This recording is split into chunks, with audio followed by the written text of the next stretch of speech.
dada pra gente pelo nosso bom Deus, dada pra gente de graça. Assim as pessoas se curavam aqui. Mas, infelizmente, existem muitas pessoas más, de corações maldosos, avarentos, gananciosos. Essas pessoas descobriram o nosso pocinho e começaram a vir. E construíram muitas casas ao redor desse pocinho, muitas casas.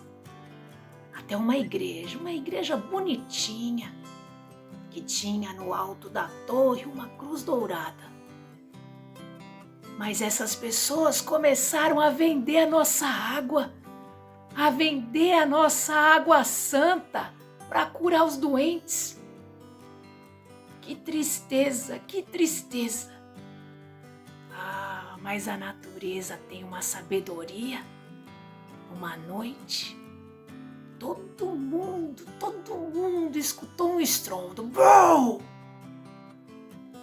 Era o pocinho que explodiu.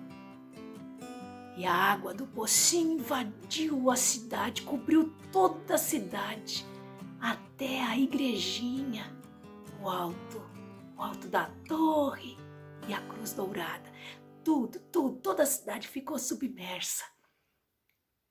E a água transparente, límpida, cristalina, dava para ver toda a cidade.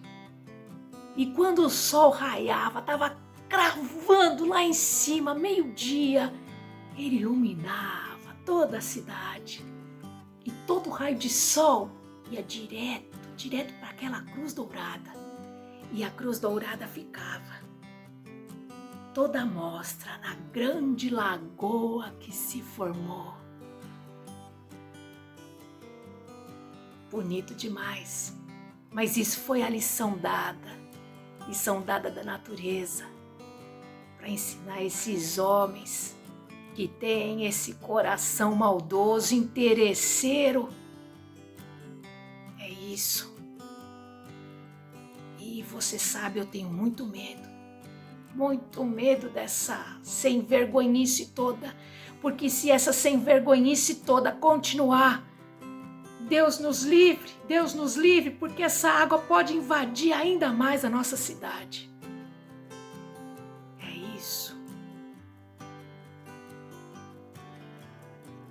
Eu conto para você essa história porque eu estou enchendo a sua taça da memória,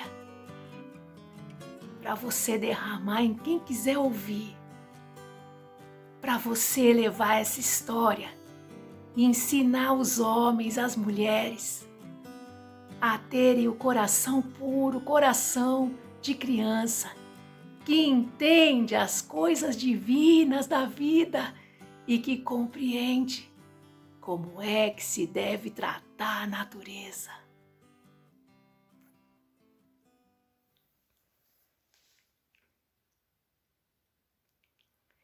La la la la la la la la la la la la la.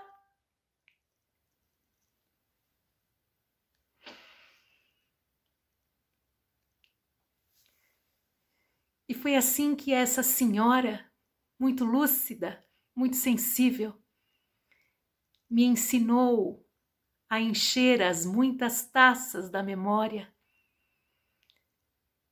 e a transbordar os corações com histórias edificantes, transformadoras e repletas de sabedoria. La la la la la la la la la la la la la la. La la la la la la la la la la la la la la. Agora esta história é sua. Transborde para quem quiser ouvi-la.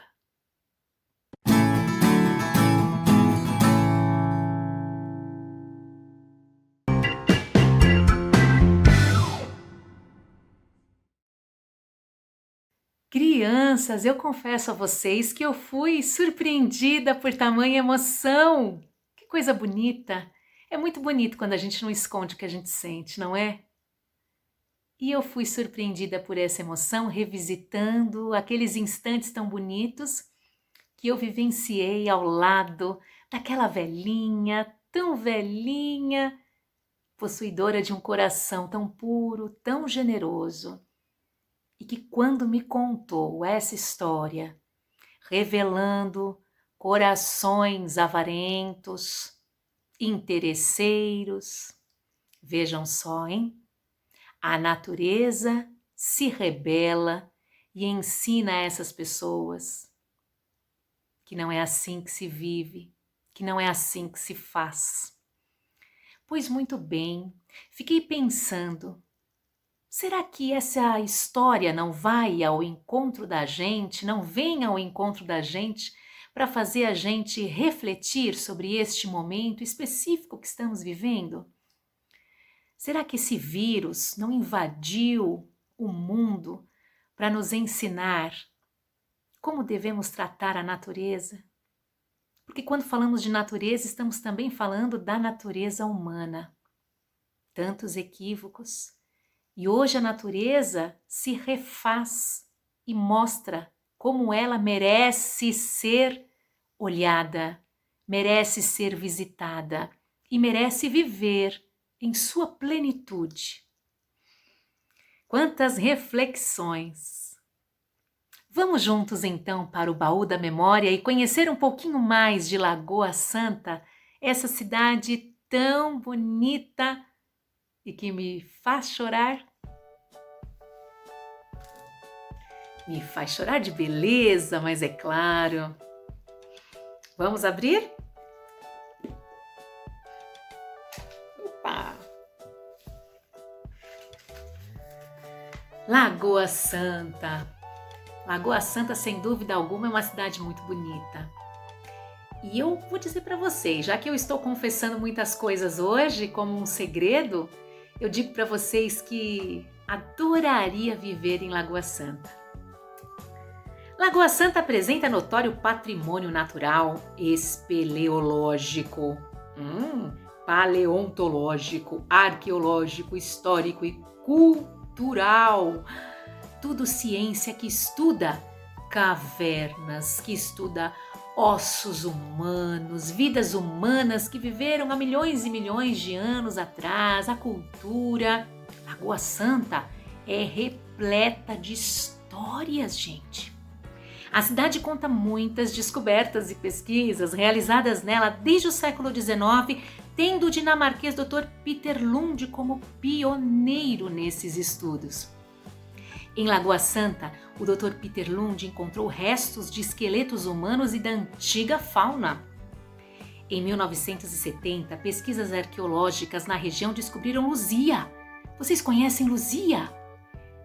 O crânio humano mais antigo encontrado na América, datado aproximadamente em 11.500 anos. Que incrível!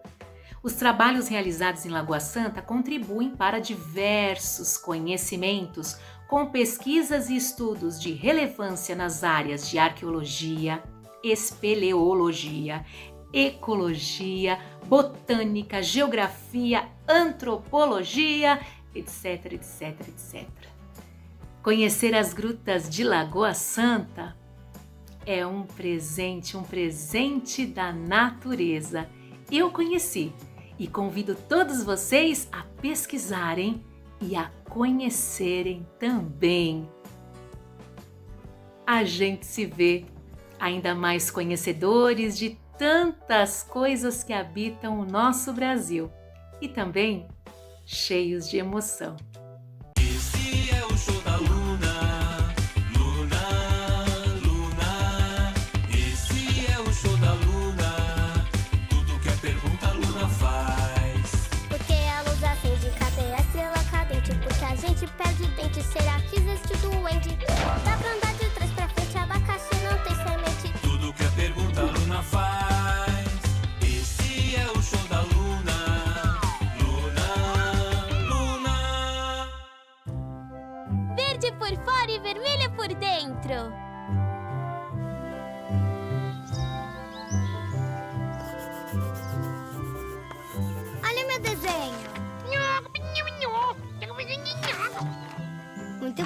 Cláudio, bem abstrato. E o seu desenho, Luna? Que bonito! Do que é essa árvore? É de melancia, porque hoje a gente vai visitar uma plantação de melancia. A gente vai hoje? Ei!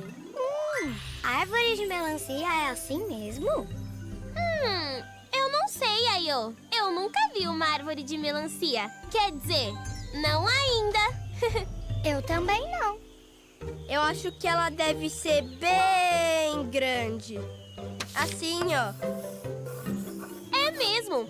Se a laranja é desse tamanho e a árvore dela é desse tamanho, então a árvore da melancia deve ser desse tamanho. Ah, mas aí eu não vou conseguir alcançar a melancia se a árvore é tão grande assim. Eles devem ter escadas por lá. É, faz sentido. Mas, eu não sei não. Gente, vamos lá no trailer ver se a mamãe e o papai estão prontos pro passeio? Ei! Mãe, pai, podemos ver as melancias agora? Vamos sim, mas antes vamos deixar a Ayo em casa. Ah, ela não pode ir com a gente? Ah, é. Hoje vai chegar o porquinho da Índia que eu adotei. Que legal! Depois você traz ele pra brincar com a gente? Claro! E tira bastante foto das árvores de melancia, tá? Lá, lá, lá. Mãe, podemos ir ver as melancias? Podem! A gente vai comparar as nossas pesquisas e depois encontramos vocês. Até mais, então! Eu quero ver as melancias! Opa! Ué, mas cadê as árvores? Será que eles cortaram todas elas? Que estranho! Ups! Nossa! Uma melancia! Olha, um montão de melancias! Ué, mas cadê as árvores? O que tá acontecendo aqui?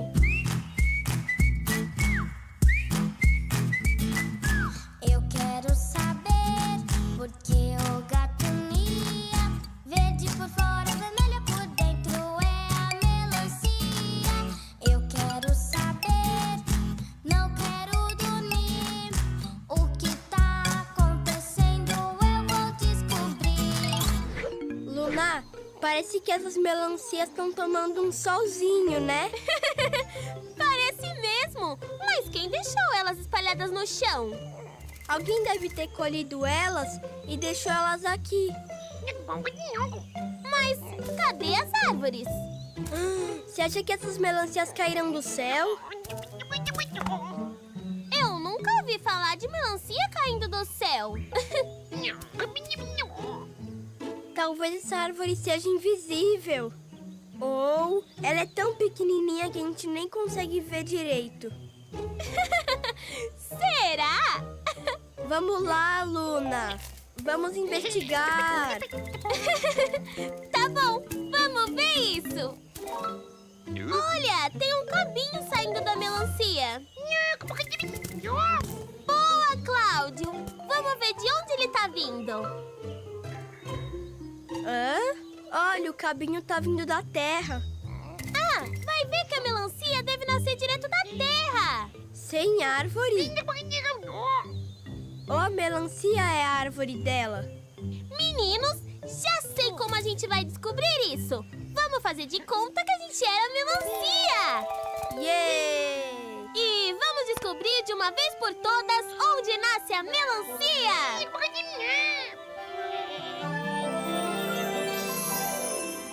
Somos melancias! E estamos no chão.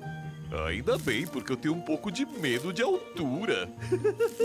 E a gente tem cabinhos. Cabinhos que entram na terra. Então parece que a gente nasce da terra mesmo. Mas...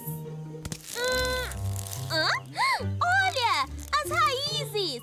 Então será que a planta da melancia são só esses cabinhos mesmo? E as folhas? Que nem uma moita! Esses cabinhos se chamam caule. Vocês são novos por aqui?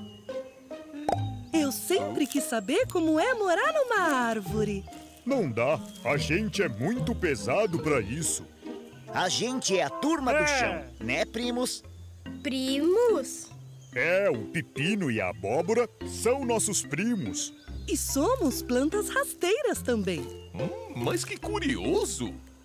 Plantas rasteiras? Isso mesmo! Então o pepino e a abóbora também não nascem em árvores? É isso?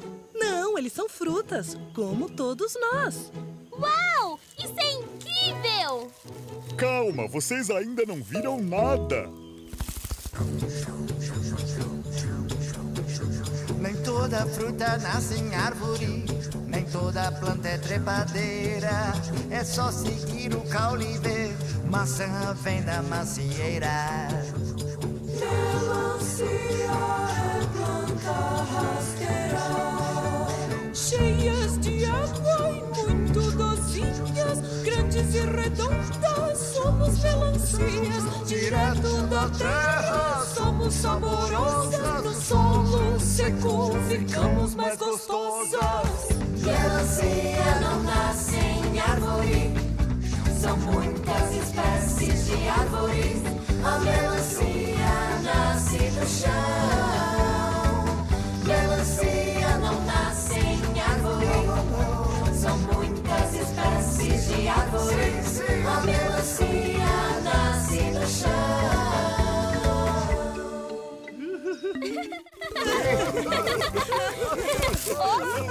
Ué, mas o que é isso? Nossa, essa caixa parece uma melancia. Isso o quê?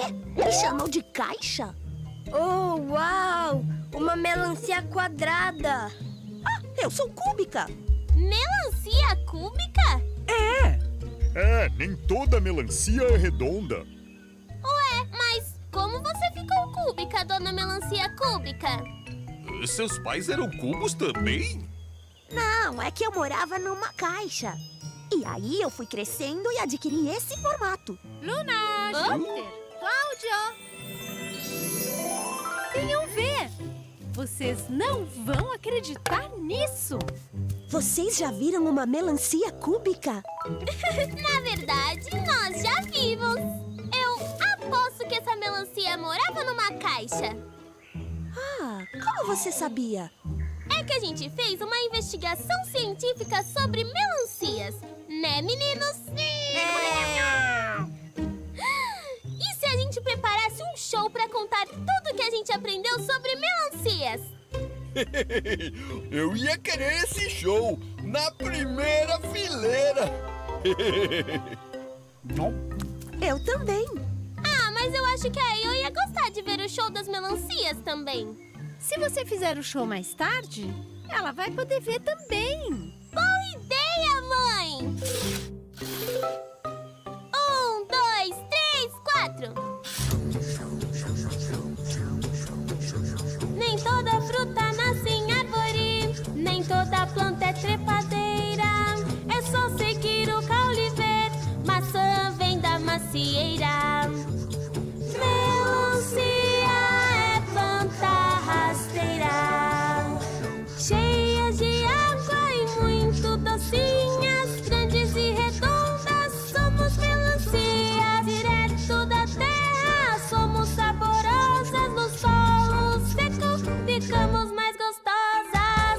Melancia não nasce em árvore, são muitas espécies de árvore, a melancia nasce no chão. Melancia não nasce em árvore, são muitas espécies de árvore, a melancia nasce no chão.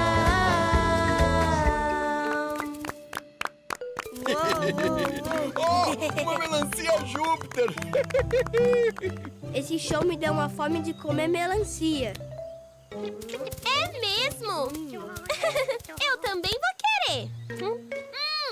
Uma semente. Boa ideia, Luna. Talvez nasça um pé de melancia bem aqui. Por que será que algumas frutas têm apenas um caroço, enquanto outras, como a melancia, têm um monte de caroços? E por que a melancia é verde por fora e vermelha por dentro? São tantas perguntas!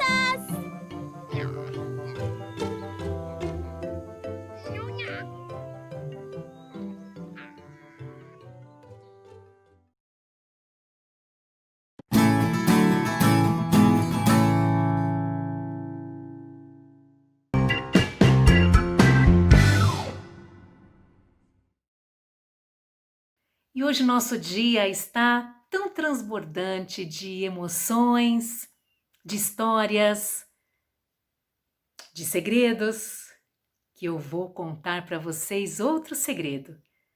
Quando a velhinha, bem velhinha contadora de histórias, me entregou este presente, atrás estava preso um poema-canção, que ela retirou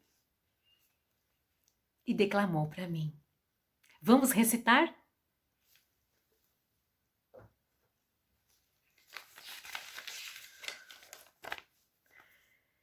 É um poema nos bailes da vida, escrito, composto por Milton Nascimento e Fernando Brant, dois artistas incríveis, mineiros, dois intelectuais fascinantes.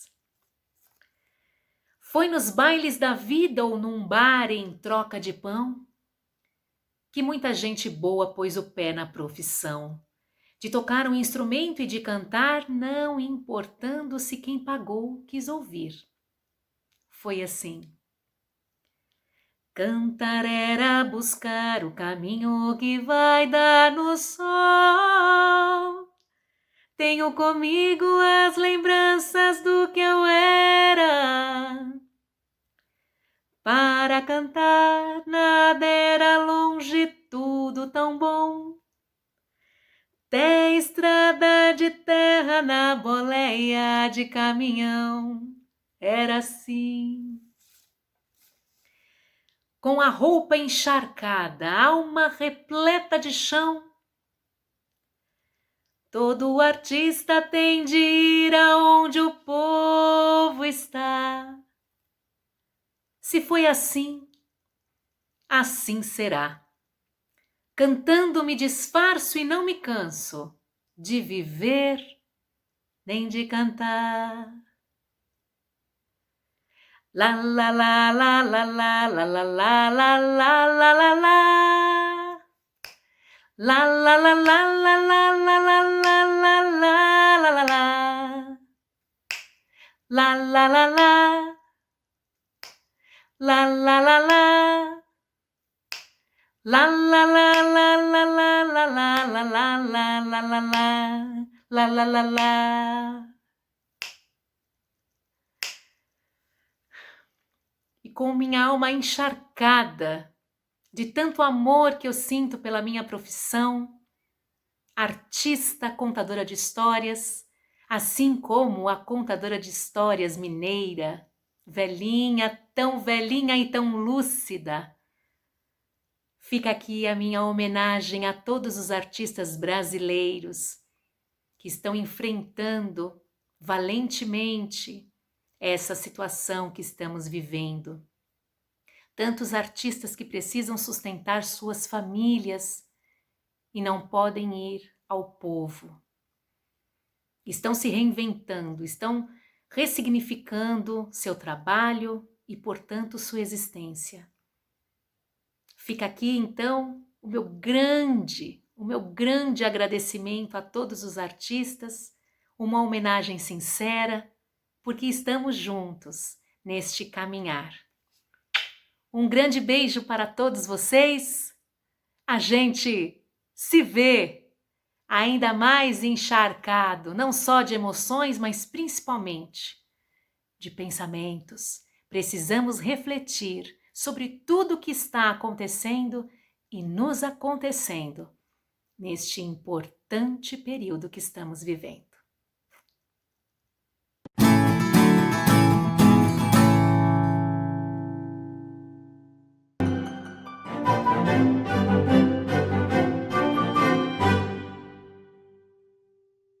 Olá, crianças! Voltamos novamente para apresentar uma outra brincadeira muito divertida.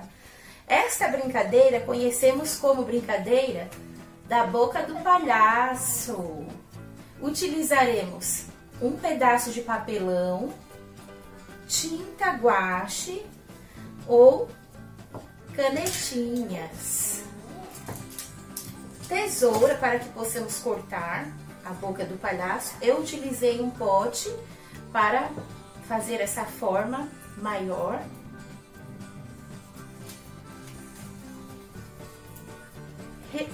Essa bolinha eu utilizei revista e durex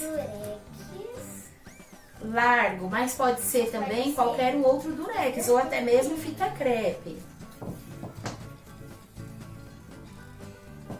Vamos lá, Gil? Vamos.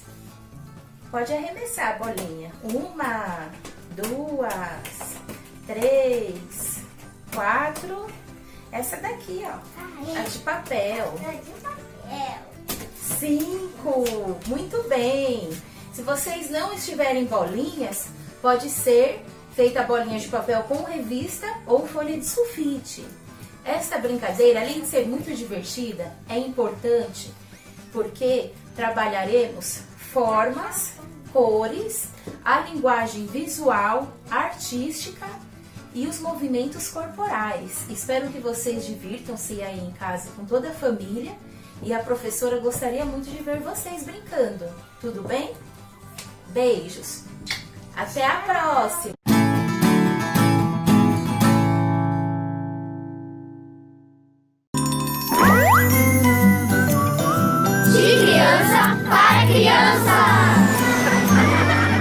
Criando juntos. Episódio de hoje: o dragão de ouro. Em um prédio muito alto, abandonado na cidade de São Paulo, com 31 andares, morava um dragão que cuspia muito fogo com lavas. O dragão de ouro, que era assim chamado por todos, foi reconhecido porque defendia a cidade de São Paulo, das maiores do mundo. Em um dos seus passeios noturnos, seu grande inimigo, Dragão Esmeralda, estava poluindo a praia, próxima de São Paulo. Poluía com a sua gosma de lixo de esmeralda. Imediatamente, o Dragão de Ouro atacou seu inimigo com seu super fogo de lavas, que derretia e desaparecia como um passe de mágica. Fez um portal de fogo que seu inimigo caiu dentro. Fechou o portal e morreu queimado, ficando apenas seu esqueleto. Fim.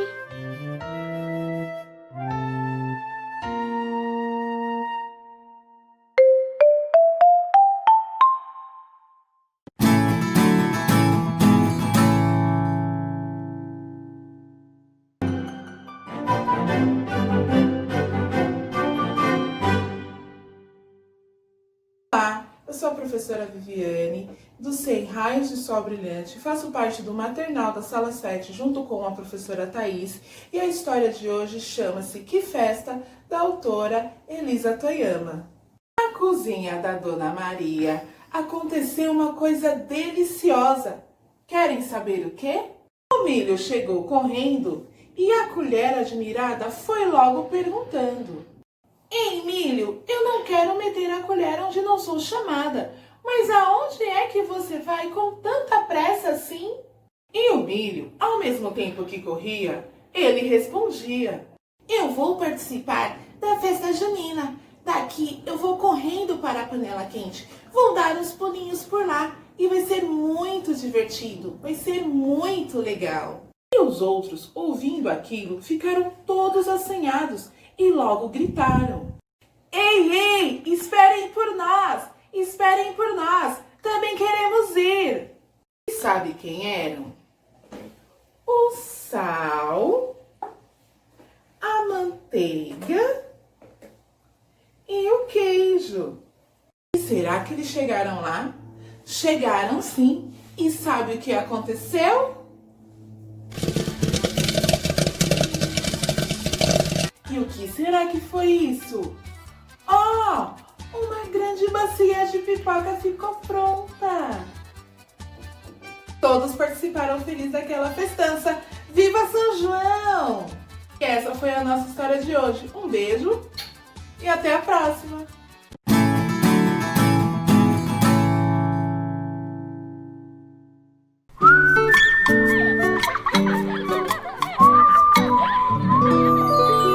Criando Juntos, episódio de hoje, o elefante solitário.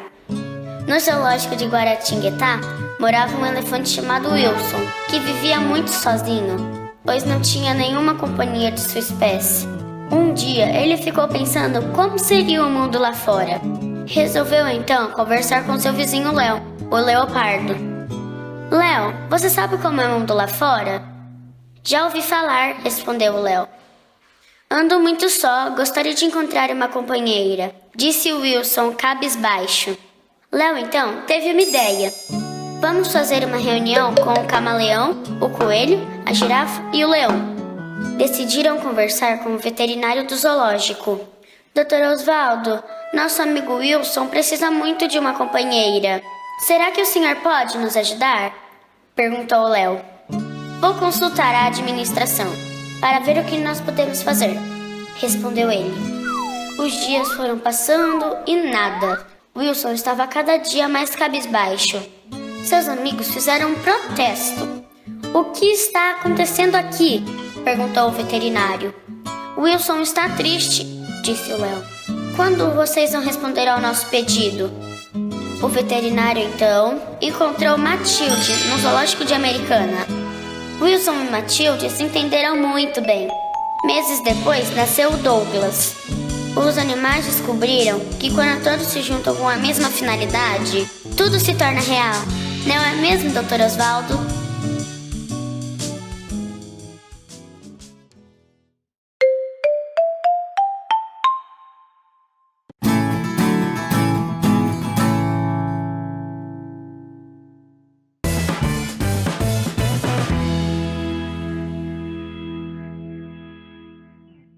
Olá, turma, tudo bem? Bom dia! Como vocês estão? E a cidade de vocês, como foi essa construção? Acharam difícil organizar uma cidade e ainda cuidar de cada detalhezinho dessa cidade para que as pessoas possam viver bem? E os serviços essenciais? Lembraram da coleta de lixo? Será que tem alguma árvore na sua cidade? Olha lá, hein? Os aspectos naturais, eles são muito importantes para a qualidade de vida das pessoas. Quem vocês levariam para dar uma voltinha aí na sua cidade? Eu recebi um monte de convites ontem para conhecer essa cidade. E se eu pudesse, com certeza eu estaria em todas elas. Então, vamos continuar a viagem? Vamos seguir pela região sudeste? Então, a nossa primeira parada será para anotar o tema do nosso encontro de hoje e a data. Então, vamos lá. Antes de começar, eu já vou te desafiar. E o desafio que eu vou propor aqui, ele tem relação com o que você planejou, com o que você construiu na sua cidade. Será que, se nós fôssemos construir a sua cidade de verdade, a paisagem seria muito modificada? Teríamos muitas áreas sendo alteradas, formas de relevo, vegetação, muita degradação teria que acontecer? Existe alguma maneira que nós podemos contribuir para que essa degradação ela seja um pouco amenizada? No seu projeto, o que poderia ser feito para diminuir um pouco os danos causados às modificações dessa paisagem? Então, a Pro gostaria que vocês registrassem aí no seu caderno, representassem de alguma forma como que a cidade de vocês, ela pode ser construída modificando menos a paisagem. Primeiro vocês vão dizer se há modificação e depois vocês vão me dizer como que nós podemos construir tudo isso, mas buscando aí o equilíbrio. Eu vou deixar um tempinho aqui na tela para que vocês possam fazer esse registro, tá bom? E se não der tempo, não tem problema. 2 minutos passam muito rápido, eu sei. Se não der tempo de fazer agora, anote pelo menos a proposta do desafio de pensar na degradação causada pela construção de uma cidade, tá bom? E aí depois do nosso encontro, você pode aperfeiçoar o seu registro. Então, vamos lá. Como essa cidade pode ser construída causando menos degradação, modificando menos a paisagem? O que você sugere?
Pronto!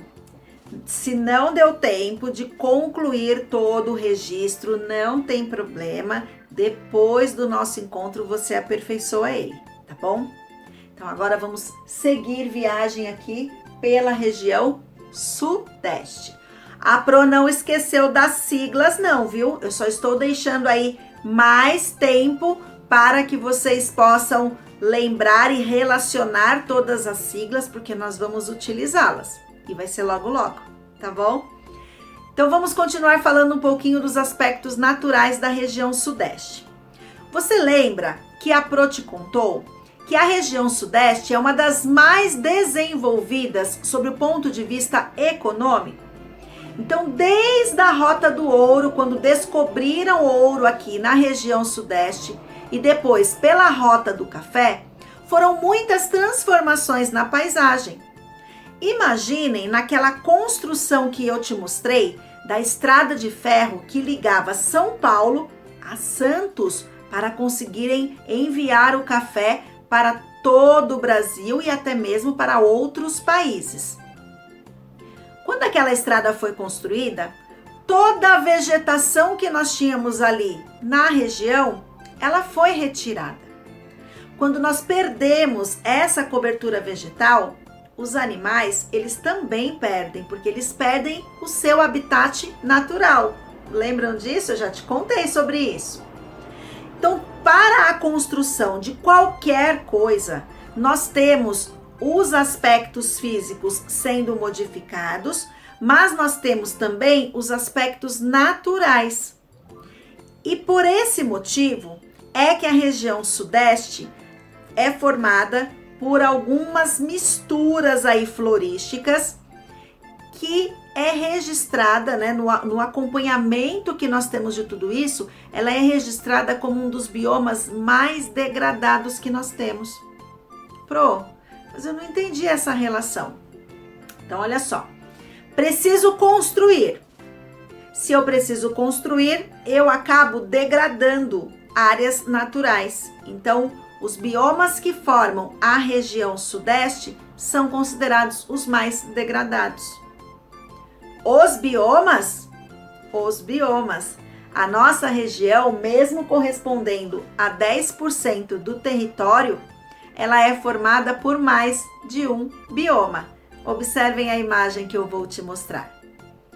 Então, na região sudeste, nós temos grande parte da região sendo formada pela Mata Atlântica, mas nós também temos por aqui cerrado, nós também temos um pedacinho de caatinga. Olha aí onde está pegando a caatinga. A caatinga que eu te apresentei quando nós falamos da região nordeste. Tem um pedacinho dela por aqui também. Temos ainda vegetação de araucária, vegetação típica de áreas litorâneas, porque nós temos uma grande faixa de oceano passando aí pela região sudeste. Mesmo com essa mistura, que nós falamos que é um mosaico muito grande, porque está tudo misturado, nós vamos escolher um bioma específico para apresentar a vocês no encontro de hoje. E aí, nos próximos encontros, nas outras regiões, aí nós falamos dos biomas que estão misturados por aqui também, tá bom? E nós vamos falar hoje da Mata Atlântica. Então, observem o vídeo com as características da fauna e da flora da Mata Atlântica. Presta bastante atenção nos detalhes. Vocês vão descobrir coisas incríveis sobre essa floresta, sobre esse bioma, sobre os animais que vivem escondidinhos lá no meio da Mata Atlântica. Acompanhem comigo.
Gostaram?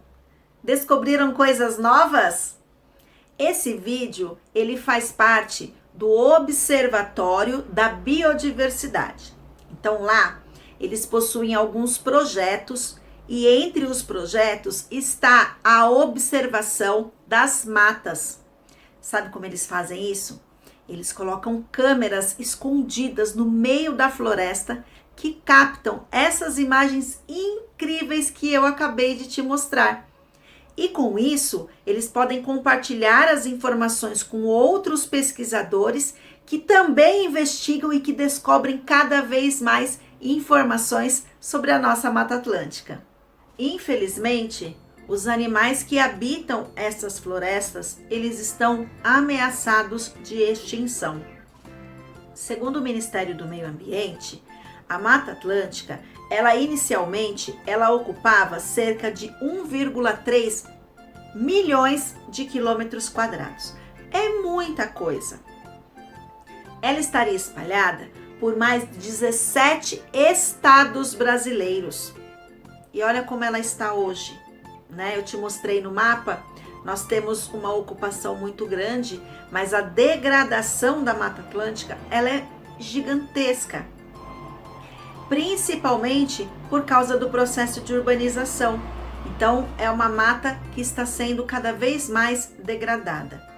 O Ministério do Meio Ambiente coloca nos dados estatísticos que eles possuem que hoje nós temos apenas 29% de Mata Atlântica sobrevivendo. Só restam 29% dessa mata. Então, é um bioma muito degradado. E os animais quase todos ameaçados de extinção. Até mesmo os indígenas, os povos originários, lembram? Pois é, até mesmo esses povos, eles possuem a sua sobrevivência sendo ameaçada pela degradação dos aspectos naturais. Porque esses povos, eles dependem das florestas para a sua sobrevivência. E você sabia que pertinho de nós ainda temos tribos indígenas? É, isso mesmo. Na região sudeste, nós temos tribos indígenas espalhadas por vários locais. E aqui em Guarulhos, bem pertinho de nós, na região do Cabuçu, ainda temos povos originários que mantêm a tradição do uso da terra, do respeito pela natureza, do respeito pelos seres vivos. É muito bacana e você pode investigar outras tribos indígenas que moram aqui na região sudeste. E aí, para poder trazer essa informação um pouquinho mais aprofundada para vocês, que eu sei que desperta muita curiosidade, né? Para a gente saber desses povos originários tão pertinho de nós. Então eu fui pesquisar algumas informações a respeito. E sabe o que eu descobri? Segundo a Associação Arte Nativa, nós temos aqui em Guarulhos cerca de 1.700 indígenas. Olha só, é bastante, vindos de diversas partes do Brasil. Nós temos um outro dado da Secretaria Municipal de Assuntos Difusos. É a Subsecretaria de Igualdade Racial e Secretaria Municipal de Assuntos Difusos, que informa que, de acordo com os dados do IBGE, esse número não seria de 1.700, seria em torno de 1.400 indígenas habitando aqui a região do Cabuçu. Então, mesmo que sejam 1.700 ou 1.400, o interessante nesse momento é sabermos que eles estão aqui bem pertinho de nós. Então vamos lá. Agora que eu já te contei tudo isso sobre a região sudeste, você pode começar a comparar algumas características com a região nordeste que nós conversamos na semana passada. Mas antes disso, a gente vai falar um pouquinho mais sobre as consequências dessas construções, né? De todo esse processo de degradação. Acabei de te mostrar elementos tão lindos da Mata Atlântica. É uma pena saber que esses biomas, eles estão perdendo muita área em função de várias situações que nós temos aí no nosso dia a dia. Então, você já deve ter ouvido falar, já passou perto ou já viu algum avião passando perto aí da sua casa. Então nós vamos falar do aeroporto de Guarulhos. Então o aeroporto de Guarulhos, ele é imenso. Ele é um aeroporto que ocupa uma área muito grande.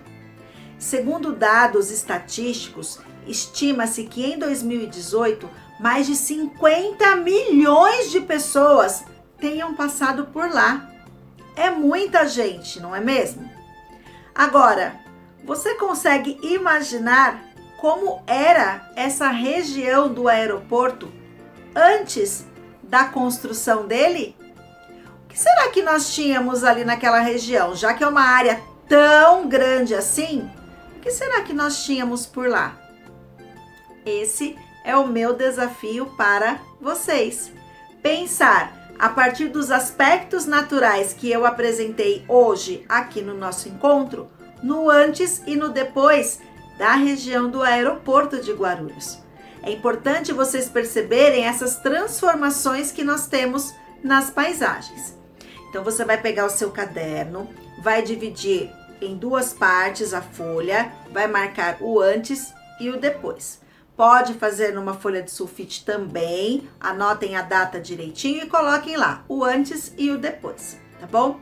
Então você vai fazer uma representação da área do aeroporto antes da construção e a maneira que ela está hoje. Então essa é a primeira parte.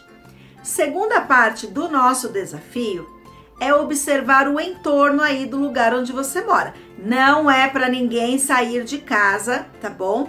É para fazer você passa por aí, ou passava, né, quando estava tudo normalizado, por muitos dias, por muitos momentos. Então, faça uma análise de memória. O que você tem perto da sua casa que pode ser considerado um elemento natural, um aspecto natural da paisagem? O que você vê? Você tem algum córrego, algum rio que passa perto da sua casa?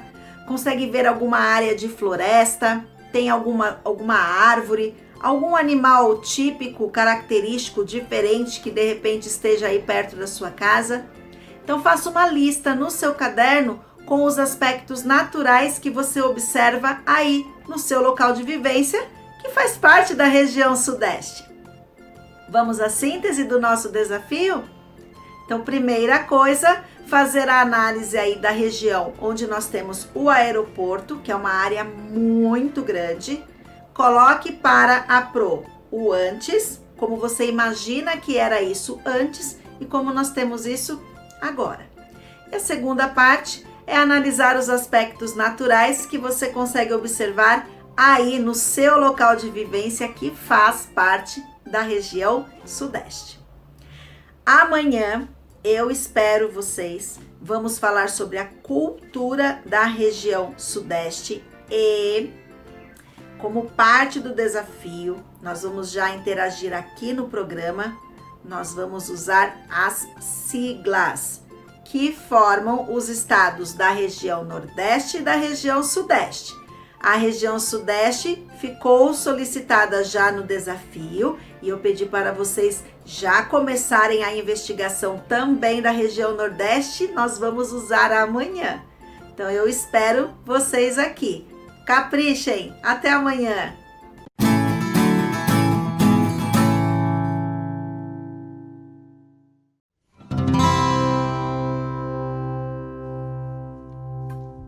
Olá, pessoal da EJA! Nossa aula de hoje é muito bacana. Falaremos sobre anúncio.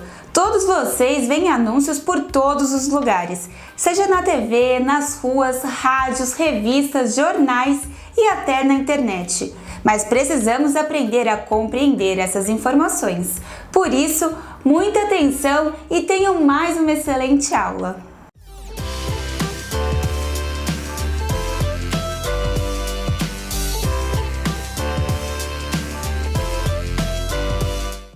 Oi pessoal, tudo bem? Na aula de hoje a gente vai falar de mais um gênero textual, o gênero anúncio.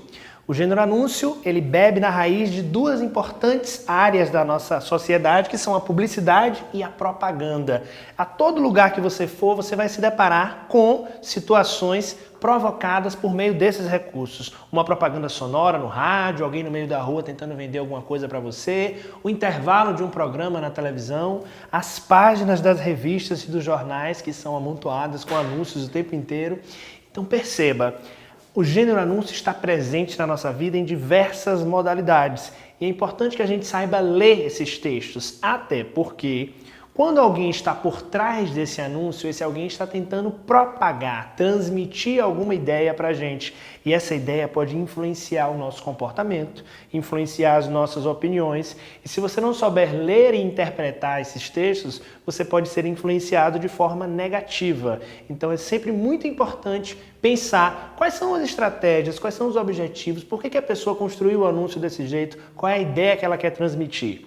Quando você domina esse formato do gênero, você também se torna apto para escrever textos desse tipo. E você pode brincar com essa criação de anúncios na escola para criar a propaganda de um evento que você vai fazer, de uma feira de ciências, de um projeto educativo. Ou seja, a gente pode utilizar esses recursos proporcionados pelo gênero anúncio para construir textos bem criativos e bem interessantes no ambiente escolar. Quando a gente pensa na publicidade, na propaganda, a gente pensa em áreas que tentam vender ideias, transmitir informações, propagar ideias. Essas ideias, muitas vezes, têm um sentido ideológico, têm um sentido político, têm um sentido religioso, têm um sentido comercial.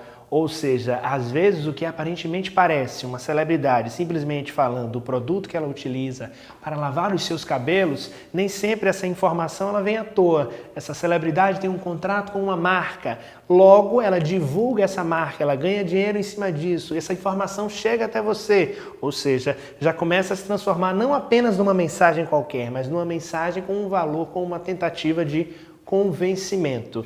Então, uma estratégia que a publicidade e a propaganda utilizam para divulgar essas informações para a gente é a utilização de pessoas que possam dar testemunhos de que o produto que está sendo anunciado tem qualidade. Esse recurso chama muito a atenção das pessoas porque as pessoas começam a se sentir mais confiáveis, mais confortáveis de utilizar esse produto porque alguém muito importante está utilizando.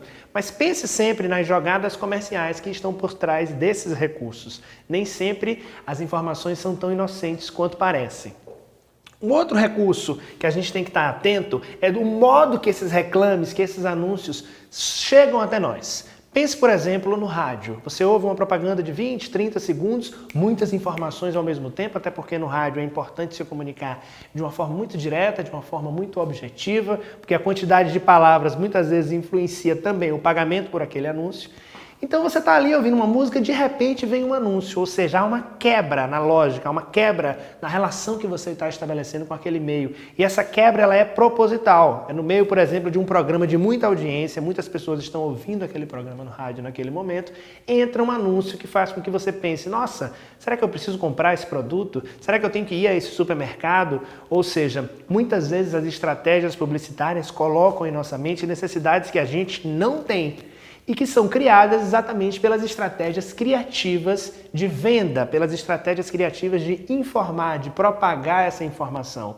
Às vezes um anúncio de 10, 20 segundos, uma música que a gente chama de jingle, que é aquela música que é feita para divulgar uma marca, que é construída em cima da valorização de uma marca, de um produto, de uma loja, essa música entra na nossa mente, ela começa a fazer parte da nossa rotina e de repente você percebe que você está cantando essa música por conta da influência de um anúncio radiofônico.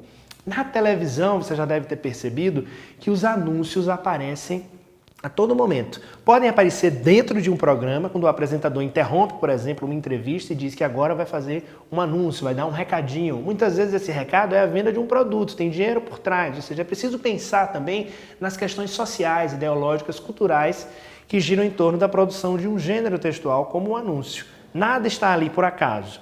A televisão também conta com os intervalos comerciais, que é o espaço onde você percebe o maior número de anúncios no meio do veículo televisivo. Percebe que quando há um intervalo de um jornal, de uma novela, de um programa, aparecem várias marcas. Essas marcas anunciam, essas marcas pagam para estar ali. Então, o sistema por trás da publicidade é um sistema comercial, a gente não pode perder isso de vista. É um gênero que, embora utilize de recursos expressivos, recursos linguísticos, recursos da linguagem figurada, porque a pessoa que elabora um anúncio publicitário tem que ser bem criativa também, tem que ser bem inteligente para conseguir desenvolver no público o desejo de comprar algo, por exemplo. Embora haja toda essa criatividade, há também uma questão econômica por trás. Os reclames estão em toda parte porque eles também estão nos gêneros e nos suportes escritos. Abra uma revista, abra um jornal, você vai ver de cara um formato e você vai reconhecê-lo. Sabe por que você vai reconhecer? Porque um dos recursos que podem aparecer logo de cara são os verbos no imperativo. Logo que você abre muitas vezes uma revista, vem um anúncio do tipo: compre este produto, não deixe de passar em nossa loja, experimente a nossa marca. São verbos colocados no modo imperativo, ou seja, aquele modo que sugere uma ordem, uma recomendação, um conselho, para que você se sinta importunado, se sinta convidado, se sinta quase que invadido a tomar aquela atitude. Nada é por acaso na construção de um texto como esse. Então, essas ideias que são propagadas até no meio da rua, com o uso de um megafone, quando você está no meio da rua, está na feira, está trabalhando, está estudando, de repente você ouve alguém anunciando num carrinho, aquela pessoa também está fazendo uma propaganda, utilizando uma linguagem mais popular, falando com o público dela. A maneira de você falar com o público quando você cria um anúncio é fundamental. Você tem que saber quem é o seu público-alvo, quem é a sua audiência. Mesmo que você esteja criando esse anúncio na sua escola para divulgar, por exemplo, um festival de música, você tem que pensar, esse anúncio é para quem? Para os meus colegas? É para os pais dos meus colegas? É para as famílias que compõem essa comunidade escolar? É para os professores? Então sempre conecte-se com o seu público-alvo. Essa conexão com o público-alvo estabelece a certeza de que a mensagem vai ser propagada, olha a propaganda, essa mensagem vai ser propagada da melhor maneira possível. Lembra que eu falei da venda? Mas essa venda nem sempre vai ser uma venda só de produtos, essa venda pode ser uma venda de ideias, como por exemplo, um anúncio sobre uma campanha de vacinação, um anúncio sobre a importância da utilização de algum produto que não vá prejudicar a natureza, um anúncio dando dicas a você de como economizar água. Esses anúncios não estão vendendo produtos, esses anúncios estão vendendo ideias e são extremamente úteis para a conscientização da população sobre determinados assuntos. Se os reclames, se as propagandas estão em toda parte, é importante muitas vezes utilizar esses recursos para o lado positivo, para uma informação necessária, para o esclarecimento de alguma questão social. Então, muitas vezes as associações, as emissoras de TV, o próprio governo vai utilizar dessa possibilidade oferecida pela publicidade, pelos anúncios, para divulgar ideias positivas, comportamentos sugeridos. Isso é interessante, nem sempre a propaganda vende produtos, ela pode vender ideias. De todo modo, fica o nosso alerta para a persuasão, ou seja, quem está elaborando, quem elaborou aquele texto, de fato quer convencer você a fazer algo. Essa estratégia de convencimento, que a gente chama de persuasão, é muitas vezes utilizada para induzir a compra. Então é preciso que você pense de fato, será que aquele verbo está me chamando para fazer algo que eu quero? Será que aquele desenho expressivo, aquela cor utilizada, aquela construção, aquela celebridade dando aquele testemunho, será que esses recursos foram utilizados de forma natural ou foram utilizados para me convencer a comprar algo, a fazer algo que eu nem quero fazer de fato?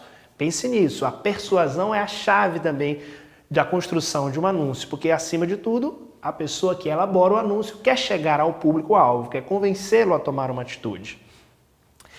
Em termos de linguagem, os recursos utilizados em um anúncio são os mais variados possíveis, porque você pode brincar com a linguagem mista, você pode utilizar recursos verbais e não verbais. No caso de um anúncio de uma revista, por exemplo, você pode utilizar cores, imagens, fotos, textos bem expressivos, brincar com a disposição desse texto, usar alguns balões, usar alguns recursos, usar letras diferentes, usar sinais de pontuação para chamar a atenção do seu texto, chamar a atenção do seu produto.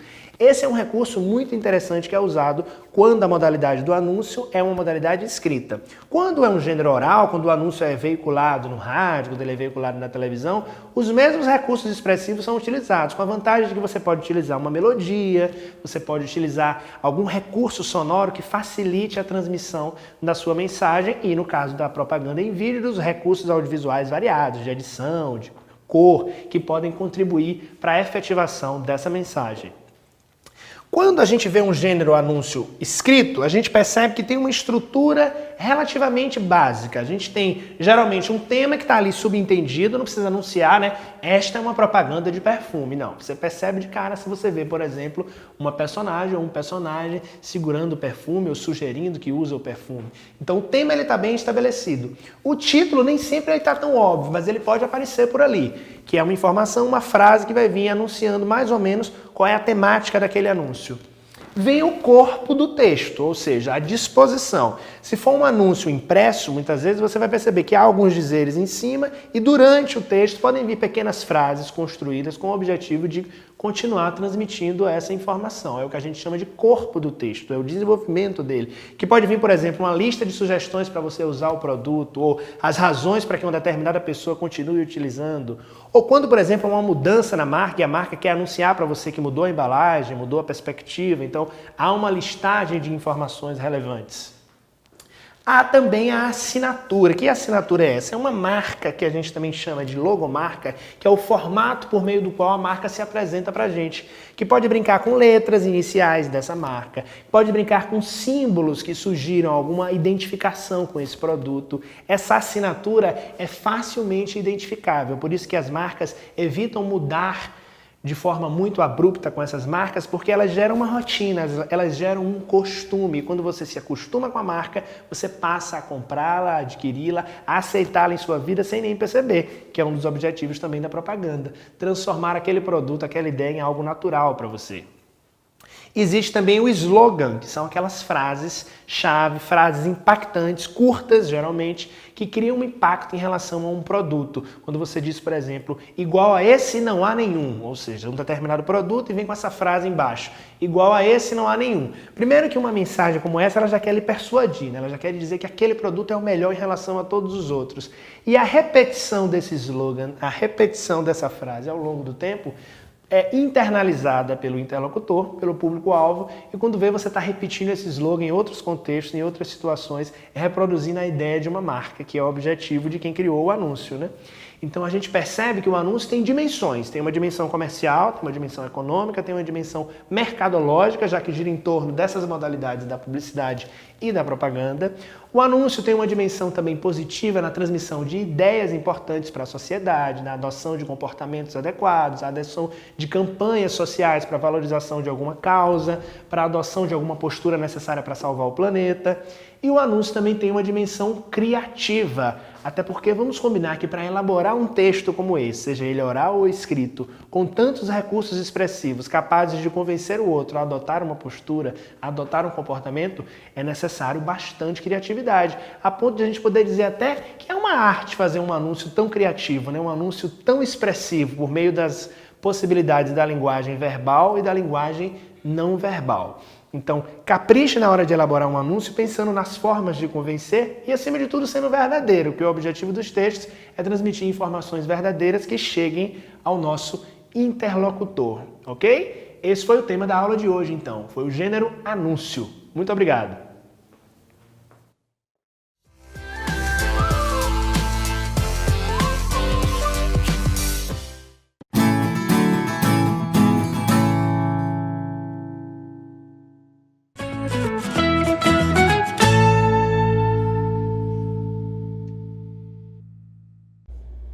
Oi pessoal, eu sou o maestro Emiliano Patarra, das orquestras de Guarulhos, a Orquestra Jovem Municipal e a Orquestra Agrosinfônica, e a gente está no Falando de Música, como em toda quarta-feira, aqui dentro do Saberes em Casa, conversando sobre tudo que faz parte do mundo mágico dos sons.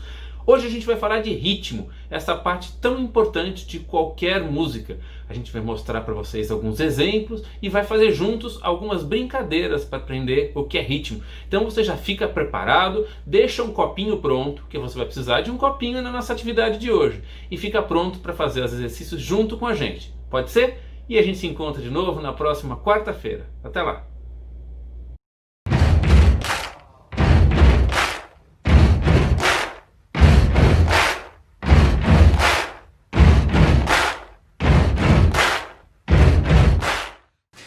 Olá, eu sou o professor Marcos Lúcio, músico da Agrosinfônica, e hoje iremos descobrir juntos o que é ritmo. Mas calma aí, Antes de explicar, eu tenho uma surpresa para você, mas que eu só vou contar no final da nossa conversa. Você sabe o que é ritmo? Tenho certeza que sabe, viu? Mas talvez não saiba que sabe, ou talvez nem saiba explicar. Mas não se preocupa não, porque eu vou explicar para você de um jeito bem rápido e um jeito bem fácil. Bem simples. Você vai pegar a sua mão e colocar aqui no peito. Pode ser mais ou menos aqui no meio assim. E você vai prestar bastante atenção. Você vai começar a sentir o som do coração.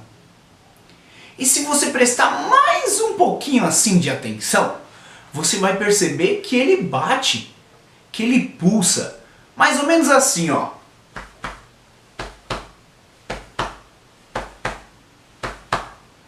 E isso, meus amiguinhos, é ritmo. O ritmo, ele está dentro de nós. Ele está em volta de tudo aquilo que está perto e longe da gente. E o ritmo, ele também está sempre presente na música.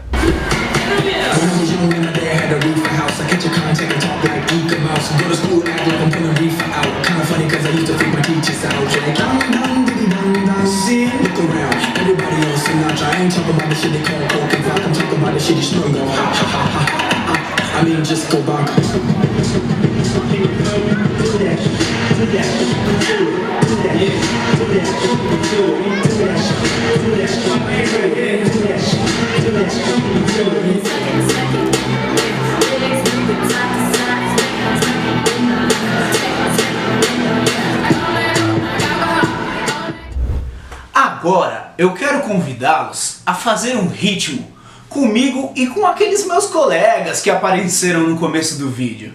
Vocês topam? É bem fácil. Você só vai precisar de atenção e do seu corpo. Primeiro, faremos 2 batidas de som grave, que é aquele som mais grosso. Pode ser com os pés bem assim,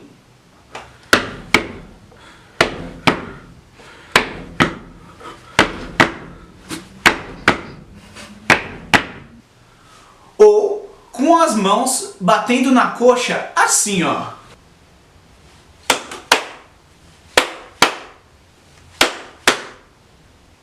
Depois, precisaremos fazer uma batida com um som bem agudo.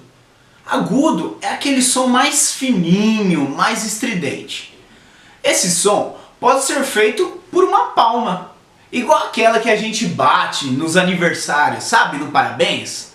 Só que só uma palma, hein? Bem assim, ó.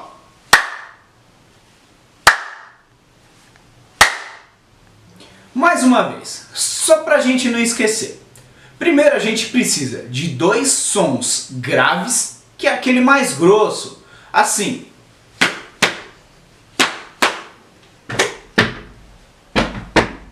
E um som agudo, que é aquele som mais fininho, que é aquele da palma. Agora é só juntar os 2, que vai ficar assim.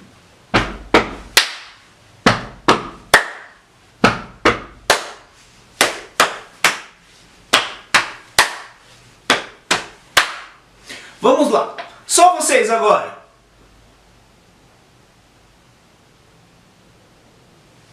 Isso aí, vocês estão de parabéns, viu? Eu sabia que vocês iam conseguir. Agora vamos lá, eu quero ver vocês fazendo isso daí junto com a gente. 1, 2, 3, 4.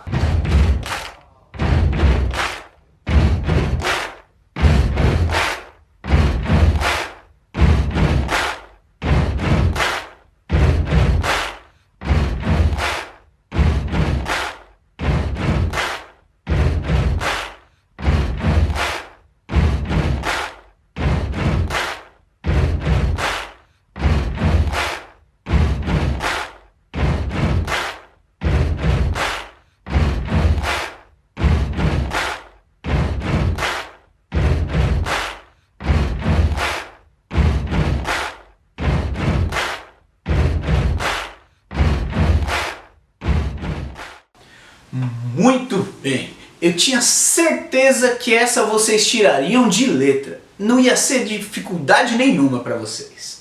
Agora é hora daquela surpresa que eu disse no começo. Essa surpresa é uma brincadeira muito divertida, que preparamos para você fazer com todo mundo aí de casa.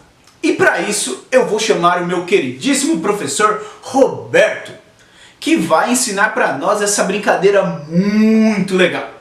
E para essa brincadeira iremos precisar de um copo e muita, mas muita atenção.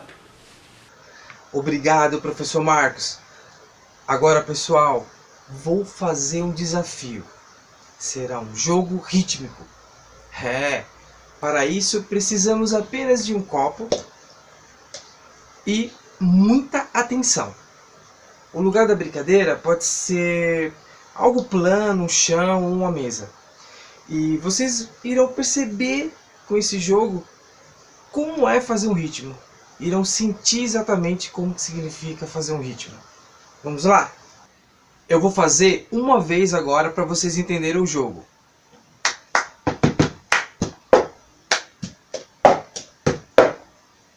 Calma, calma, pessoal. Pera aí.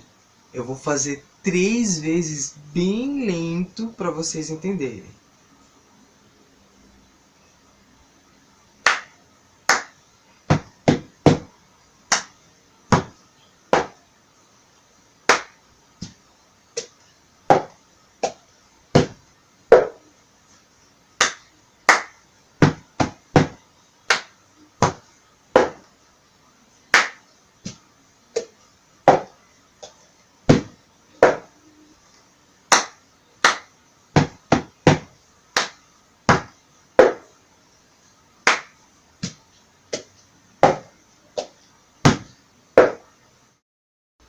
Agora eu vou repetir 3 vezes novamente, um pouco mais lento, só que com palavras, para ajudar vocês a fazerem.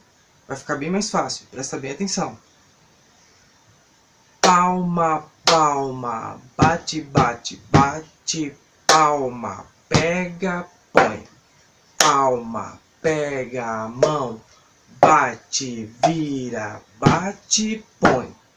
Palma, palma, bate, bate, bate, palma, pega, põe.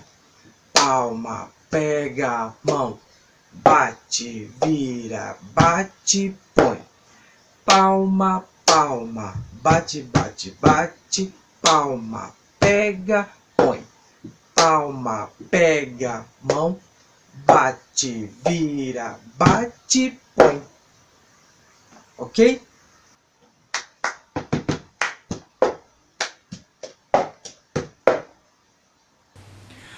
Perfeito! Eu sabia que não ia ser problema para vocês. Afinal, vocês são muito inteligentes. Esperamos que todos vocês tenham gostado. Um grande abraço. Tchau, tchau!